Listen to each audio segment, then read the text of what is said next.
Advice itself is very good. It's very important to have advice. That's why people write magazines and they do interviews, so we can share advice. But your advice monster is that need you have to always leap in and offer up advice and give advice. It's when you think that the best thing that you can do in every situation is be the person with the answer, or be the person with the solution, or be the person with the idea. So advice is good, but your habit of giving advice all the time is not so good. That's the advice trap. That's the name of my book. And that habit, I think, is embodied by the advice monster. And you know you have an advice monster when somebody starts talking to you, says, "Hey, Michael, how do I?" And within about 3 seconds, I've got an opinion in my head, even though I don't know what's really going on, even though I don't really know the situation, even though I don't really know the best answer or even what the real problem is. I still think that the best thing I can do is offer up advice. Whereas what I'm proposing is that it's a more powerful act as a manager and as a leader and as a contributor to stay curious a little bit longer, ask better questions, so that you can help other people find the best answer rather than be the person who's always giving the answer. But lots of us go, you know what? I prefer to be the person who gives advice. It makes me feel better. It makes me feel smarter. It makes me feel more important. It makes me feel like I'm trying this. That's my job, and that's what I should be doing. So part of how you need to help people shift their behavior is to actually help them understand the price they pay for being that person who keeps giving the advice. So there are 3 reasons why giving advice goes wrong.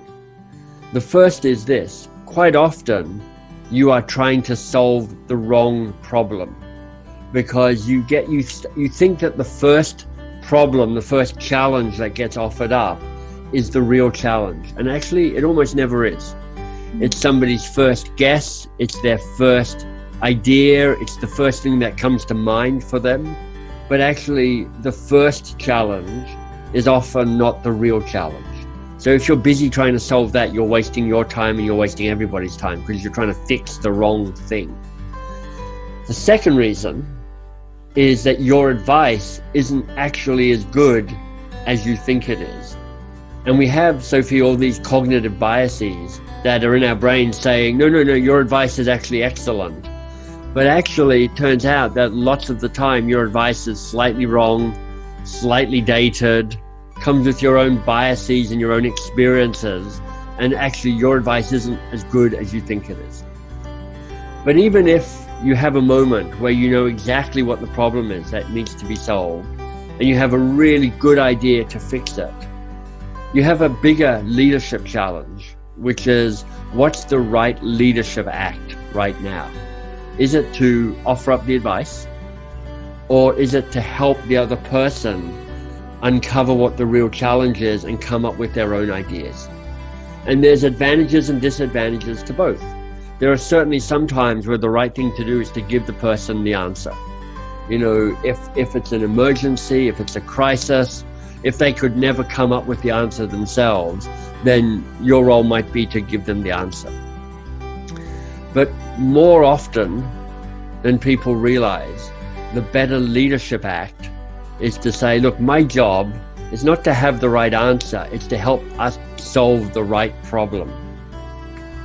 And when you take just a little bit more time and you help that other person figure out the answer themselves, this is you empowering them, this is you leading them.